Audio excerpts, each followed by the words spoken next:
మొక్కజొన్న రైతుకు మంచి ఆదాయాన్నిచ్చే వనరుగా చెప్పవచ్చు. వరి, పత్తి తర్వాత తెలుగు రాష్ట్రాల్లో సాగవుతున్న ప్రధాన ఆహార ధాన్యపు పంట కూడా ఇదే. తక్కువ పంట కాలంలో దిగుబడి ఎక్కువగా వస్తుండటంతో చాలా మంది రైతులు మొక్కజొన్న పంటను సాగు చేశారు. అయితే అక్కడక్కడ కాండం తొలచు పురుగు, కత్తెర పురుగులు ఆశించినట్టు శాస్త్రవేత్తలు గుర్తించారు. వీటి నివారణకు ఎలాంటి సస్యరక్షణ చర్యలు చేపట్టాలో ఇప్పుడు చూద్దాం.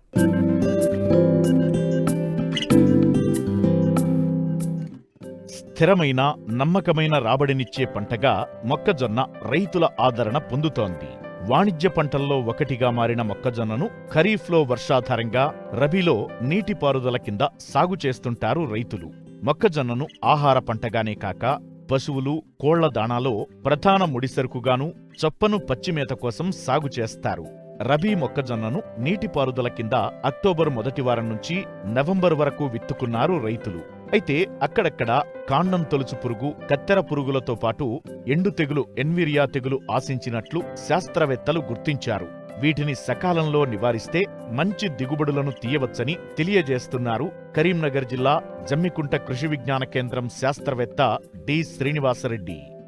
మనకు గనక రైతులు గనక చూసినట్లయితే వర్షాకాలము వరి తర్వాత కానీ లేదంటే పత్తి తర్వాత కానీ తీసేసిన ఏసంగి పంటగా దాదాపుగా చూసినట్లయితే మొక్కజొన్న పంటలు ఎక్కువగా సాగు చేయడం జరుగుతుంది. ఆ మొక్కజొన్న పంటలు కూడా వేసిన తర్వాత దాదాపుగా ఈ మొక్కజొన్నలో కూడా చూసినట్లయితే మనకు ఎక్కువగా ప్రైవేట్ రకాలే హైబ్రిడ్సే ఉండడం వల్ల వాటిని ఆల్రెడీ విత్తన శుద్ధి చేసే వస్తాయి. కాబట్టి ఆ విత్తన శుద్ధి చేసిన విత్తనాలను మొక్కజొన్న రైతులందరూ కూడా వేసుకోవడం జరుగుతుంది. వేసుకున్న తర్వాత వారం 10 రోజులలోనే మనకు కనుక చూసినట్లయితే ఈ యొక్క కత్తెర పురుగు కానీ లేదంటే ఈ యొక్క స్టెమ్ బోరర్ కానీ ఎక్కువగా మనకు ఆశించడం జరుగుతుంది. కాబట్టి మొక్కజొన్న వేసే రైతులందరూ కూడా తగిన జాగ్రత్తలు తీసుకున్నట్లయితే ఈ యొక్క కత్తెర పురుగును కానీ లేదంటే కాండంతో వచ్చే పురుగును కానీ మనం సమర్థవంతంగా నివారణ చేసుకోవచ్చు. మనకు వారం 10 రోజులలో కనుక చూసినట్లయితే అక్కడక్కడ ఇప్పుడు ఎక్కువ శాతంగా చూసినట్లయితే ఈ యొక్క మొగి పురుగు, కాండంతో వచ్చే పురుగు కానీ ఈ యొక్క కత్తెర పురుగు కానీ ఎక్కువగా గమనించవచ్చును. మనం ఈ యొక్క మొగి పురుగును కనుక ఆశించినట్లయితే అది దాదాపుగా మొలిచిన తర్వాత ఆ యొక్క సుడిలోకి వెళ్ళి దాని యొక్క సెంటర్ షూట్ను అది కట్ చేయడం జరుగుతుంది. కాబట్టి మనం దాన్ని కనుక లాగినట్లయితే ఈజీగా బయటికి రావడం అనేది జరుగుతుంది. దీన్ని బట్టి మనము ఇది కాండంతో వచ్చే పురుగు ఆశించినట్లుగా గుర్తించి దీని నివారణకు కూడా మనం చూసినట్లయితే ఈ యొక్క కొరాజిన్ అనే మందునైతే 60 ml ఎకరానికి స్ప్రే చేసుకున్నట్లయితే కొంతవరకు సమర్థవంతంగా మనం ఈ యొక్క మొగి పురుగును నివారించుకోవచ్చును. అదేవిధంగా అంతకుముందు కనుక చూసినట్లయితే చాలామంది రైతులు కూడా ఈ యొక్క గుళికలు వేసేవాళ్ళు.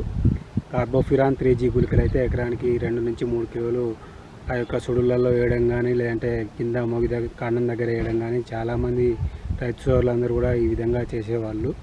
ఇప్పుడు ఈ యొక్క గుళికలన్నీ కూడా బ్యాన్ చేయడం జరిగింది. కాబట్టి రైతు సోదరులు కూడా ఈ యొక్క గుళికలను వేసుకోకుండా ఈ యొక్క కొరాజిన్ మందును కానీ లేదంటే తర్వాత రెండవ దశలో కొంతవరకు ఈ యొక్క ఇమామెక్టిన్ బెంజోయేట్ ప్రొక్లేమ్ అనే మందును కూడా ఎకరానికి 80 గ్రాములు కనుక పిచికారీ చేసుకున్నట్లయితే ఈ యొక్క మొగి పురుగును కానీ కాండం తెచ్చే పురుగును కానీ మనం సమర్థవంతంగా నివారణ చేసుకోవచ్చును.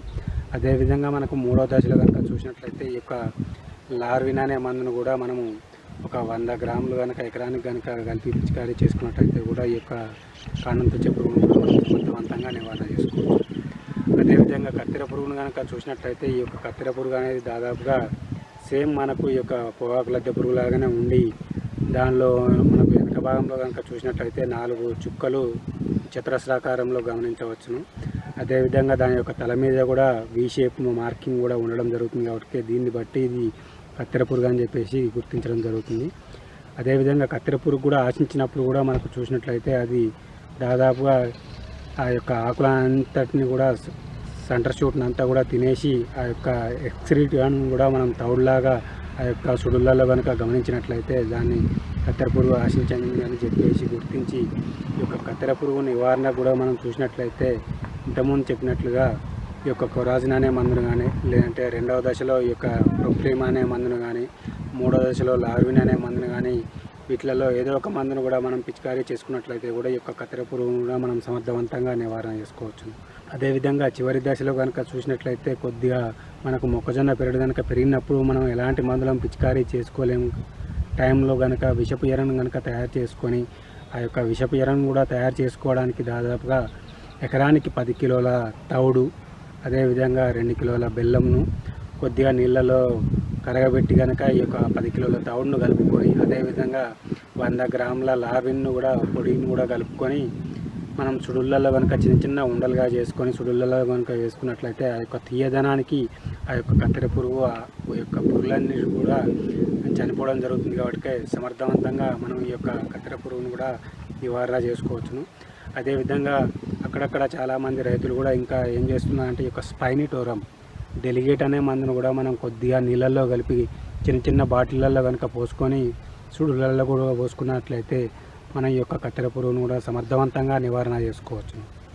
అదేవిధంగా మొదటి దశలో కనుక గుర్తించినట్లయితే కొద్దిగా వేప నూనెను కూడా మనం వీటిలలో ఏ మందులైనా కానీ కలిపి కనుక పిచికారీ చేసుకున్నా కూడా ఈ యొక్క వాటి యొక్క గుడ్డు దశలను కానీ లేదంటే లార్వా దశలను కానీ మనం సమర్థవంతంగా నివారణ చేసుకోవడానికి అవకాశం ఉంది. అదేవిధంగా రైతు సోదరులందరూ కూడా ముఖ్యంగా గమనించాల్సింది ఏంటంటే వాటి యొక్క ఉధృతిని కానీ తెలుసుకోవడానికి కానీ లేదంటే వాటి యొక్క రెక్కల పురుగులను కొంతవరకు మనం నాశనం చేయడానికి కానీ ఎకరానికి 4 నుంచి 8 లింగాకర్షక బుట్టలు కనుక పెట్టుకున్నట్లయితే ఆ యొక్క కత్తెర పురుగు అంతా కూడా రెక్కల పురుగులన్నీ కూడా వచ్చి దాంట్లో పడడం జరుగుతుంది. కాబట్టి కొంతవరకు ఒక 30 నుంచి 40% కూడా రెక్కల పురుగులను మనం వీటి ద్వారా కూడా మనం నివారణ చేసుకోవడానికి అవకాశం ఉంది.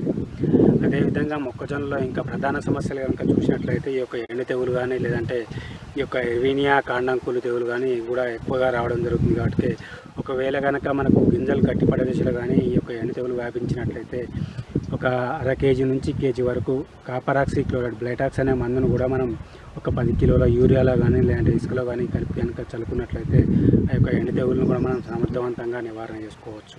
అదేవిధంగా బ్యాక్టీరియల్ ఎర్వీనియా బ్యాక్టీరియల్ కాండంకుళ్ళు తెగులను కూడా మనం నివారణ చేసుకోవడానికి మనం కనుక చూసినట్లయితే మార్కెట్లో ఎలాంటి మందులు కూడా దీని నివారణకు మందులు లేవు. కాబట్టి రైతు సోదరులు కనుక ఎక్కడైనా కనుక ఈ యొక్క ఎర్వీనియా బ్యాక్టీరియల్ కాండంకుళ్ళు తెగులను కనుక గమనించినట్లయితే దాని నివారణకు మనకు మార్కెట్లో లభ్యమయ్యే మనకు ఈ యొక్క బ్లీచింగ్ పౌడర్ను 2 నుంచి 3 కిలోలను కనుక తీసుకొని ఒక 10 కిలోల ఇసుకలో కనుక కలిపి నీళ్ళ తడి ఇచ్చినప్పుడు కనుక దాంట్లో కనుక కలిపి చల్లుకున్నట్లయితే ఈ యొక్క ఎర్వీనియా బ్యాక్టీరియల్ కాండంకుళ్ళు తెగులను కూడా మనం నివారణ చేసుకోవడానికి